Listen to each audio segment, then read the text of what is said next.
Look at your hand for a moment. The veins, the skin, the flex of the muscles. It feels alive, human, you. But zoom in far enough and the illusion falls apart. Because nowhere inside of those cells will you find your own name written out. No internal label that says, this is mine. No code announcing your character or personality. Just biochemistry doing what it does. And stranger than that, most of the cells that you think are you aren't even the ones that you started out with. They're constantly dying and being replaced. Your skin cells every few weeks, your gut lining in days, and your blood cells every few months or so.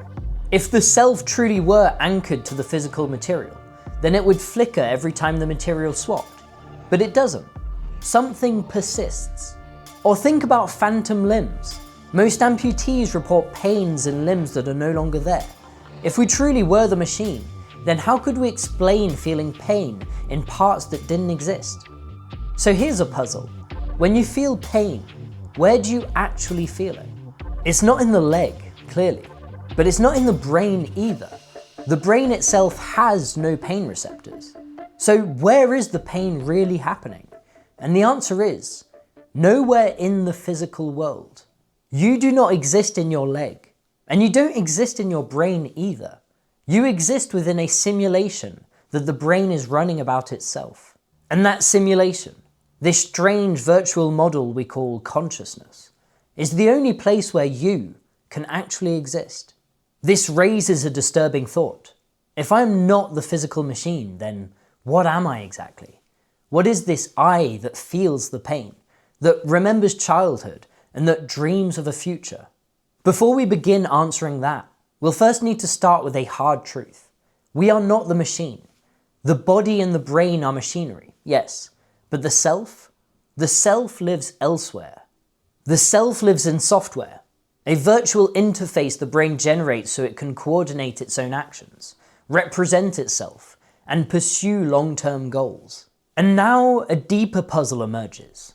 If the hardware is always being replaced, if the sensory data feeding the system is always shifting, if even the internal world model is unstable and glitchy, then what is it exactly that's doing the persisting? Whatever the self is, it doesn't seem tied to any particular physical part. It survives by latching on to whatever structure is available, rebuilding itself after injury, reorganizing after loss, rewriting itself when the hardware forces it to. The self behaves less like a stable object and more like a process refusing to collapse. It migrates, it adapts, it reinstalls itself on every new version of the machine. Not the hardware, not quite the software, something parasitic on both. A pattern that finds a host whenever it can, from one body to another, from one mental state to another. The self finds a way to persist, to survive, kind of like a virus.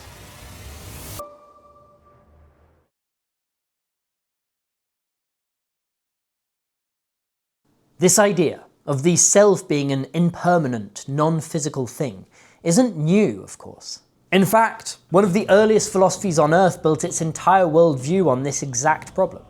Buddhism calls it Anatta, the doctrine of no self. Not that you don't exist, but that the thing that you think exists, the permanent, enduring I, is a kind of cognitive hallucination. You are not the body, because the body replaces itself molecule by molecule. You're not the mind, because thoughts flicker in and out like frames in a movie. You're not even your memories, because even they decay, distort, and rewrite themselves over time. In this view, the self is not a thing, it's a process, a temporary interface the system generates in order to act in the world, a story the organism tells itself in order to survive. I am one continuous entity. For Buddhism, this realization is a doorway to freedom, but for cognitive science, it merely points to an underlying architecture. The self isn't an illusion to be escaped, it's a functional illusion, a user interface that evolution built to help the organism navigate reality. And this is where the two worlds, ancient philosophy and modern neuroscience, quietly meet. Both agree on something unsettling. The self isn't a tangible object. It's an adaptive process, a pattern, a simulation. Let's try and make this a little more concrete. Imagine this. You reach for a cup of coffee. Simple, right? Your hand just moves and you pick it up. But think about what's actually happening here. Your body is made of matter, atoms, molecules, cells. None of these things know what a cup is. They don't see objects or meanings or intentions. The world in raw physics is just particles pushing on particles, waves interfering with waves. So then how does your hand know what to do? Well, it doesn't. And neither does the brain really. At least, not directly. What the brain receives is only a stream of electrical signals from the senses, fluctuating voltages which, in and of themselves, carry no inherent meaning. In order to make sense of these signals, the brain has to do something kind of extraordinary. It has to build a world model, a virtual realm inside of itself, a simulation. And it is inside of this simulation that the cup appears, coherent, solid, something you can reach for. But here's the thing, right? The cup that you experience as real doesn't exist out there in the physical world. It exists only within this internal mental realm. Let's look at another example. Imagine a robot. This robot needs its legs to walk, but the physical machine itself has no awareness. All it has are motors, joints, and wiring. We could give it pressure sensors on its feet, and program it to retract its legs whenever the sensors passed a certain threshold, like a crude pain reflex. But notice how this is only a reactive solution. The robot is only avoiding danger after the harm has already begun. Now let's imagine a more sophisticated robot. One that doesn't just react, it simulates. It builds an internal model of its environment, its own body, and even its possible futures. When this robot scans a rocky path ahead, it doesn't have to wait until its senses are crushed in order to realize that it's dangerous. It can simulate that future pain in advance and preemptively steer away before any real harm actually happens. The potential experience of pain existed as a simulation that allowed the robot to realign its present course. So here's the key to understanding this. When the robot is feeling the pain in the present moment, that pain doesn't exist in the machine's legs or in the wiring. It exists only within the simulation. This is why amputees can still experience pain in limbs that don't exist, because the missing limb is still a part of their own internal model. Similarly, when I say that the cup exists only within the simulation, what I mean is that it is not something that exists in and of itself. You can't zoom in on any of its particles and read, "This is a cup." There is no Platonic form of the cup, but the body craves coffee nonetheless, and so the cup becomes a useful representation where the body can say, "I can grab this." Like pain, the cup doesn't exist out there in the physical world. And in fact, it only feels real because it is being simulated. The organism, the physical machine, is blind. It cannot grasp reality directly. It needs the simulation as an interface, a virtual space where perception, memory, and action all come together. This is what consciousness is, not the machine itself, but the simulation the machine is running in order to survive. And here's the thing. In order for that model to work, for the software to function, it also has to contain you. Not just arms and legs, but a simulated version of yourself, a user avatar inside of this world model. Only then can it run predictions. If I move my arm this way, the cup will come closer. If I let go, it will fall. Once you realize that, you realize that the self is just an avatar in a virtual world, a model within the software that is running on the machine, a ghost that exists only within the simulation it projects, a simulacrum.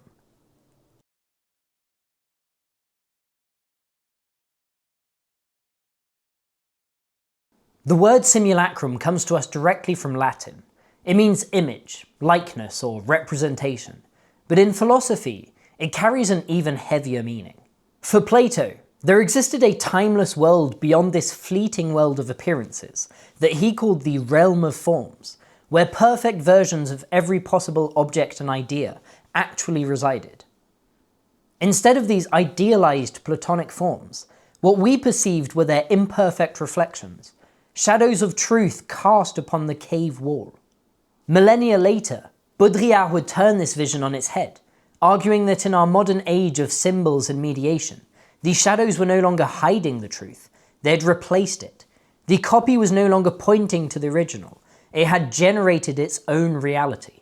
But perhaps both were circling around the same underlying insight, that meaning itself can only emerge through representation. Consciousness, too, might be such a simulacrum, not the world itself, but a likeness of it, a self-contained reality where matter gives way to meaning. What we perceive isn't the world itself, but our brain's internal model of it. Every sight, sound, and touch that you've ever known exists only as part of your brain's ongoing simulation. When a person experiences pain, their body isn't experiencing any underlying physical process, right? A thermostat doesn't feel heat. But for a body that is trying to navigate an uncertain world, it would be useful if it could. Pain, then, is a symbolic expression created within the simulation, a way for the system to understand what raw physics alone never could. In a way, this is very much analogous to how a story might emerge from the ink on a page. When we're reading a novel, we're not actually focusing on the ink, right? The ink exists as the underlying physical substrate, but this is not where the story itself resides. In and of itself, the ink conveys no meaning, and what matters to us is the story, which exists in an entirely different realm ontologically. Physical reality is written in a language that our bodies cannot understand. At the lowest level, the world is just particles, forces, and discrete flows of energy. None of these things carry any meaning. They just are. So the brain builds a simulated world, a symbolic environment where matter and raw physics gain meaning. In this sense, physical reality is the ink on the page, the underlying substrate, whereas the reality that we live in, the one that we can actually understand, is the story that emerges from it. And every story needs a plot, right? Think about what happens when you touch a hot stove. At the physical level, heat transfers, nociceptors fire, neural signals travel up the spinal cord, and then you remove your hand before even becoming aware of any burning sensation. None of this has inherent meaning, it's just mechanics. Even our primitive robot could have done the same. But inside the simulation, the physical chain becomes a story. I moved my hand toward the stove. The stove was hot. It burned me, so I pulled my hand away. Notice how the eye stitches the whole sequence together. Without it, all you'd have is a chaotic series of impressions. Heat, motion, withdrawal. But with it, you get a narrative with a protagonist, intentions and consequences, allowing the system to learn from the experience and avoid putting their hand on a hot stove again. The I is the organizing principle in all of this, not a thing in the world, but a character in the internal model the brain generates to make sense of events. It's a narrative device, a kind of grammatical necessity the mind uses to glue experiences into a coherent story. Just as ink becomes letters and letters become meaning, raw sensation becomes experience when the simulation has a character to experience it. The self then is the main character in the story your brain is telling, a convenient fiction that turns physical events into personal events, a narrative user interface that allows the system to make sense of itself. But you can't have a story without a narrator. Inside of this simulation, this inner world of models and symbols, something has to decide which sensations matter and which to ignore. Something has to choose where attention goes, what the protagonist wants, what the next scene should be about. Because if the I is just a character in the narrative, then who's writing it? After all, your experience isn't just a stream of events. It's organized, structured, directed. You don't just perceive, you focus. You don't just react, you anticipate. You don't just feel, you interpret.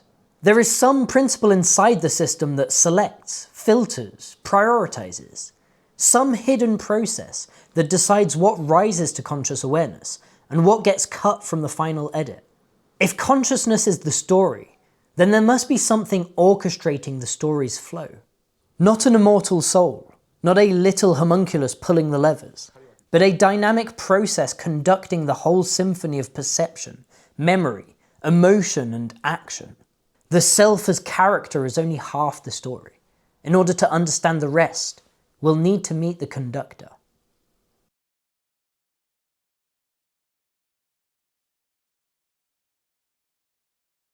If the mind is an orchestra, millions of tiny cortical instruments playing in parallel, then there has to be something preventing the symphony from descending into noise. And according to Joscha Bach, there is the cortical conductor. Not a homunculus, not a little person behind the eyes, just another subsystem, distributed, dynamic, and fallible, whose job it is to regulate the orchestra itself. While most cortical regions model the world, or the body, or possibilities in the near future, the conductor models the mind itself. It coordinates goals, resolves conflicts, controls attention, and keeps the whole system from flying apart. Without it, the brain still functions, but it becomes mechanical, sleepwalker-like. There's action but no adaptation, reflex but no reflection. Think back to the example of touching a hot stove. The withdrawal happens automatically, pure spinal reflex, faster than thought. But the understanding of what happened, the meaning, the story of "I burned myself," that appears once the conductor steps in. It's the conductor that integrates the sensation, the reaction, and the memory into a coherent event in your life. According to some research, this conductor most likely resides in the dorsolateral prefrontal cortex, the anterior cingulate, and the insula. These regions sit at a crossroads in the brain, places where signals from many different areas converge, making them ideal hubs for directing the neural orchestra. But what makes it special isn't necessarily the hardware, it's the protocol it maintains. Every moment it keeps a log of what it has attended to, snapshots of sensory states, parameters of the simulation, fragments of thought. And that protocol, not the moment itself, is what we experience as consciousness. Consciousness is the conductor remembering where its attention last was, not a live feed, a reconstruction, a story told in hindsight. And the self, as we've already established, is a character in that story. But crucially, that character, that model, is not something that we're born with. It's something that has to be constructed. In the first years of life, children do not experience themselves as an I. Their world model represents bodies, caregivers, animals, but all in the third person. The system hasn't yet learned to anchor its protocol to a stable narrator. Only between the ages of 18 and 24 months does the conductor begin tagging its memories, shifting attention, intentions, with a consistent point of view. The brain discovers a shortcut for coordinating its own activity, a center of gravity, a narrator, and that narrator becomes me. The I isn't something the child uncovers. It's something the brain installs once the conductor has enough structure to maintain it. A virtual agent created to unify experience across time. A simple, efficient trick. Turn a messy stream of memories and reactions into the story of a single protagonist. But once installed, the system makes a predictable mistake. It identifies with the model it has created. The puppet believes it is the puppeteer. Now, occasionally this illusion flickers. If you've ever taken a hit of electric Kool-Aid, or dissolved yourself through meditation, or glimpsed at the very edges of consciousness after a near-death experience, then you may have felt that sudden, vertiginous shift, when the conductor stops indexing experience around the model, and the self collapses back into what it has always been, a useful fiction that the system mistakes for reality. Yet, even when the illusion dissolves, even after a spiritual rebirth, the pattern reforms. Like a whirlpool in a river, the shape collapses and then rebuilds itself as soon as the current flows again. It isn't a soul that returns, but a configuration, a way the system organizes experience so it can act in the world at all. At this point, the metaphors start to converge. The mind is an orchestra. The conductor is the executive function that coordinates it. The protocol is its logbook, your consciousness. And the self? The self is a software agent living inside that logbook. Not made of neurons, not made of matter, but made of information that can act back on matter. A self-modifying program running on wet biological hardware. The self is a simulacrum within the simulation, a user interface for organizing attention, memory, and action. A self-perpetuating informational loop, maintained because it helps the organism survive. You are not the conductor. You are not the orchestra. You are part of the symphony that the conductor composes, the beat to which the music plays. And every beat needs a rhythm, because without you, the music stops.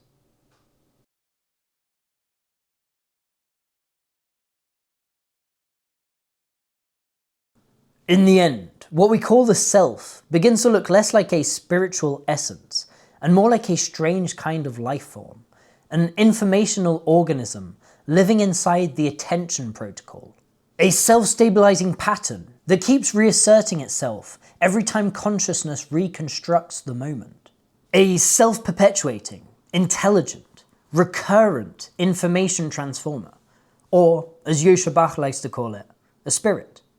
Not a soul in the metaphysical sense, but a process, a virus made of meaning.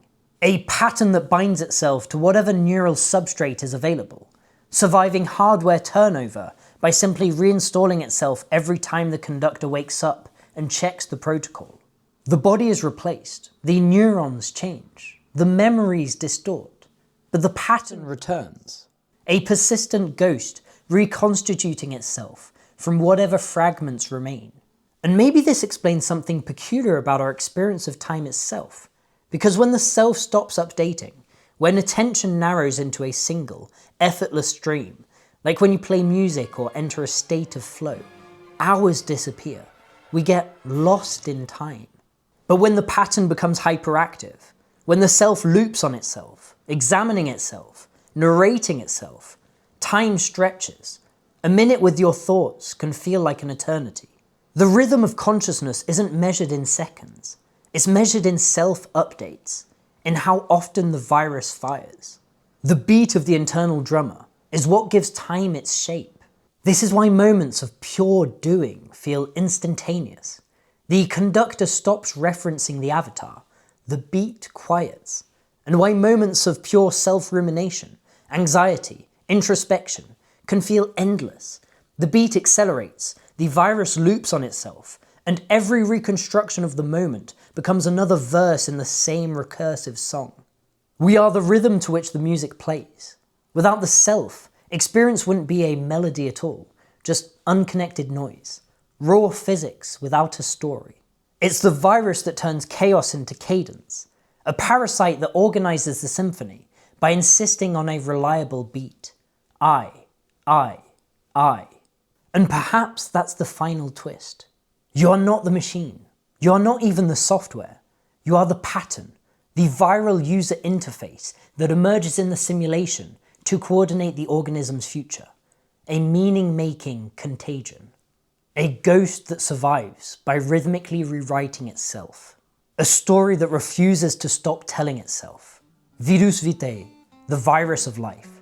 The self that keeps coming back.